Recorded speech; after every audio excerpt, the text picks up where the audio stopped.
পদ কয়টি দেওয়া আছে? 3টি দেওয়া আছে। হ্যাঁ, তাহলে আমাদের 9টি পদের সমষ্টি বের করো। 1 2 3। তাহলে এবার আমাদের প্রথম পদ এখান থেকে, প্রথম পদ a সমান কত? 8 অন্তর d সমান কত? 16 মাইনাস 8। কত? 16 8 গেলে কত থাকে? 8। এবার আমরা জানি কোন সূত্রটা প্রয়োগ করতে হবে বলতে পারবি? এইখানে স্যার সমষ্টি কইছে। কি কইছে? সমষ্টি সূত্র। তাহলে আমরা জানি Sn n/2 2a plus n minus 1 into d। তাহলে স্যার এখানে এবার এই জায়গায় যত জনের কথা হয়, এখানে 9 জনের কথা কইছে। কয় জনের? তাহলে 9টি পদের সমষ্টি। তাহলে S9 কয়টি? তাহলে n এর মান 9, 9/2, তারপর হচ্ছে 2 এর ভ্যালু কত? হ্যাঁ হ্যাঁ, তাহলে এখানে এর মান হচ্ছে 8 প্লাস 9 মাইনাস 1 ইন্টু d এর ভ্যালু কত? d এর ভ্যালু 8। তাহলে এখানে 9/2, 8 দুগুণে প্লাস 9 তে গেলে 8, 8 9, 9 তে গেলে 8, 8 8 64। তাহলে 9/2 কত হয়েছে? 70, 80। তাহলে 40 দুগুণে 4 নং 360 অ্যান্সার। ক্লিয়ার? এখানে তোমার আমি বলছি 9টি হোক, 10টি হোক, 100টি হোক, 50টি হোক, কার মান? n এর মান। কার মান? তাহলে অঙ্কটা ওইভাবে করবে সবসময়। এবার নিজে নিজে ট্রাই করো, বোর্ডের দিকে চাইবা না। হ্যাঁ, কইটা বই থাক।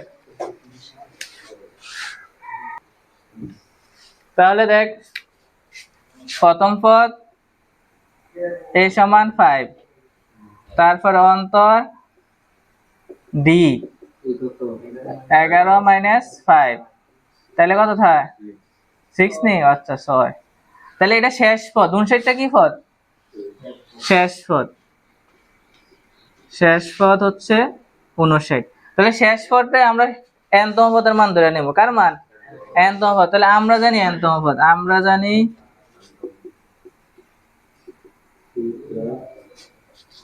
n তম পদ a plus n minus 1 into d। তাহলে এই শেষ পদটা কার মান? n এর মান না? তাহলে n তম পদের মান, সরি, শেষ পদটা কার মান? n তম পদের মান। তাহলে n তম পদের জায়গায় কত বসামু? 59 বসামু। শেষ। তাহলে 59 ইকুয়াল এর ভ্যালু কত? 5 প্লাস n এর মান 9, d এর ভ্যালু কত?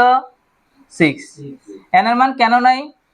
n তম পদের মান আছে, বাট n এর মান নাই। n দা কয় নাম্বার পদ এটা বাইরে। এরকম 1 নাম্বার পদ কত? 5। তাহলে এটা n এর মান 1, n এর মান 2 নাম্বার হচ্ছে n এর মান 11। এরকম 59 এটা কয় নাম্বার? 59টা কয় নাম্বার আমরা এখন ক্যালকুলেশন করে বাইর করে দিতে পারবো। তাহলে এখানে আমরা 59 লিখলাম। তাহলে 5 প্লাস 6n 6 একে 6, 6 একে 6, অঙ্ক করবি না? তাহলে 6 থেকে 5 গেলে কত থাকে? 1 থাকে। এইখানে বল দেখি কাজ চিহ্ন বড়, 6 থেকে 5 প্লাসের 1 হইব না মাইনাসের 1 হইব? প্লাসের 1 হইব। বুঝছেন? এখানে 6 থেকে 5 গেলে 1 থাকে, প্লাসের 1 না মাইনাসের 1? কেন?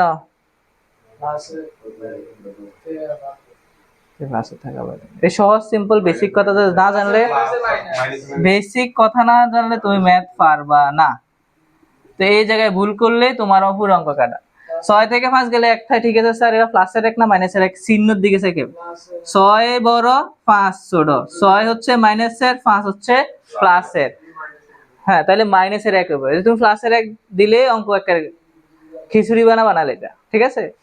তাহলে এখানে 6n মাইনাস 1, ঠিক আছে? তাহলে মাইনাস 1 দিয়ে পাশে এলে কি হয়ে যাব? Plus 1, 6n। তাহলে 59 এর আগে যোগ করলে কত হয়? 60। তো 6n এর পাশে লিখলাম, 60 টাই পাশে নিলাম, অসুবিধা আছে? এবার 6টা গুণ আছে n এর সাথে। n এর সাথে কি সম্পর্ক? গুণ সম্পর্ক। এইগুলা তোরা ক্লাস 3 তে শিখছো।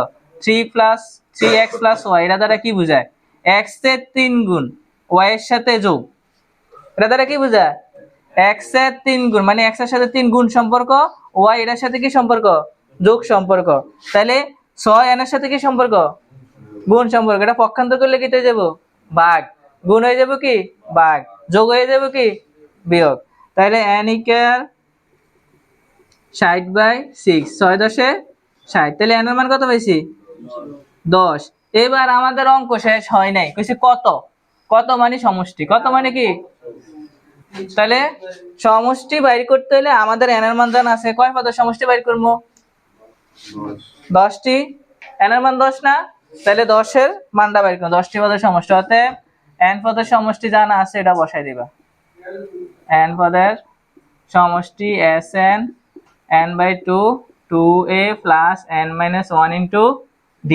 তাহলে s 10 10/2, 2 এর ভ্যালু কত জানা আছে 5, এর ভ্যালু 5 প্লাস n এর মান 10 - 1, d এর ভ্যালু কত 6।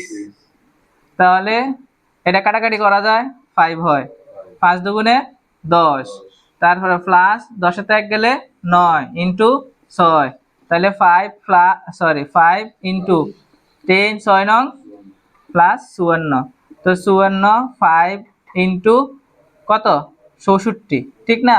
তাহলে 4 5 20, 20 শূন্য 5 6 30, 30 আর 2 32, 320। এটা হচ্ছে আমাদের কারেক্ট অ্যান্সার। বুঝে গেছে?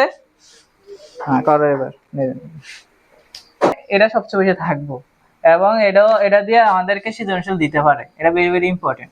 তো এখানে অঙ্কটা করার জন্য আমাদেরকে প্রশ্নটা বুঝতে হবে, কোন সমান্তর দ্বারা 12তম পদ 77 হলে এর প্রথম 23টি পদের সমষ্টি কত। সমান্তর দ্বারা 12তম পদ, এবার এখানে বলো কোন সূত্র। এই তো ভেরি গুড, তম পদের সূত্র a plus n-1 into d। 1 number একটা সূত্র পাইছি, কইছে 23টি পদের সমষ্টি কত। তাহলে এখানে কিসের সূত্র 2 নাম্বার Sn, তাহলে n/2 2a plus n-1 into d। তাহলে এই অঙ্কটা করতে গেলে আমার এই দুইটা সূত্র লাগবে। এই দুইটা সূত্রের মধ্যে খেয়াল করে, এবার এখানে a আছে এখানে d আছে, তাহলে এখানে যতক্ষণ এর মান বসাইতে পারতাম না, d এর মান বসাইতে পারতাম না, ততক্ষণ কোনো ক্যালকুলেশনই করতে পারতাম না। পারমু? তাহলে আমার এর মানও নাই, d এর মানও নাই উদ্দীপকে আছে। তাহলে আমরা মনে করে নেব, যেহেতু নাই মনে করি প্রথম পদ কি ধরে নিলাম a, আর অন্তর কি d। এবার 12তম পদের মান কত 77। তাহলে আমরা 12, n এর মান 12, আর তম পদের মান পুরোটার মান কত 77, পুরোটা সূত্রের মান কত 77। তাহলে 12তম পদ ইকুয়াল কত 77। এবার আমরা জানি দেখি, আমরা জানি তম পদ করছে না, তাহলে তম পদের সূত্র a plus n-1 into d। তাহলে এখানে n এর মানটা কত, তাহলে আমরা এখানে বসাইতে পারি a প্লাস 12 - 1 ইন্টু d। তাহলে a প্লাস 12 থেকে গেলে কত 11d। তাহলে এই 12তম পদের মান কত, তো শর্ত মতে এইখানে এটা 12তম লিখিনি, সূত্রটা লিখে দিই nতম পদ এটা, আর হচ্ছে 12তম পদ হচ্ছে, তাহলে n এর মান হচ্ছে কত 12, এখানে 12 বসাই দিছি। তাহলে শর্ত মতে এই 12তম পদের মান কত বেশি স্যারে a প্লাস 11d। তাহলে a প্লাস 11d কার মান, কত a প্লাস 11d এর মান কত 77। তাহলে এটা কয় নং সমীকরণ দিলাম 1 নং। আবার এখানে কয়টি পদ 23টি পদের সমষ্টি, তাহলে আবার n পদের সমষ্টি সূত্র জানি, বসাই দিই। n পদের সমষ্টি Sn n/2 2a plus n-1 into d। তাহলে এবার 23 পদের সমষ্টি s 23/2 2a plus 23 - 1 into d।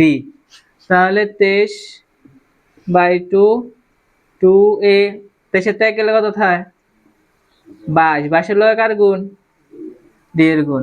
এবার কি কমন যায়, এখানে 2 আছে এখানে 22 আছে, 2 একে 2, 11 দুগুণে কত কমন যায় 2। কমন মানে একই সংখ্যা, মানে সংখ্যা দ্বারা ভাগ দিলে কমন যাইব। তাহলে আমরা এই 2 রে কত দ্বারা ভাগ দিতে পারি? 2 দ্বারা। 22 রে কত দ্বারা ভাগ দিতে পারি? 2 দ্বারা। ঠিক না? তাহলে এই কারণে 2 কমন নেব। কত কমন নেব? 2। তাহলে a প্লাস 11d কেমন হইছে? গুণ কর 2a 2 11 দুগুণে 22। 2 দ্বারা 2 রে ভাগ দিলে 1 হয় না? আবার 2 দ্বারা 22 রে ভাগ দিলে কত হয়? 11। এই জায়গাটা খুব ক্লিয়ার রাখবি কনসেপ্ট। তো 2 এর সাথে 2 কাটা, তো 23। a প্লাস 11d এর মান কত? 77। তাহলে 23 আর 77 গুণ দিলে কত হয়? 1700 কত আছে?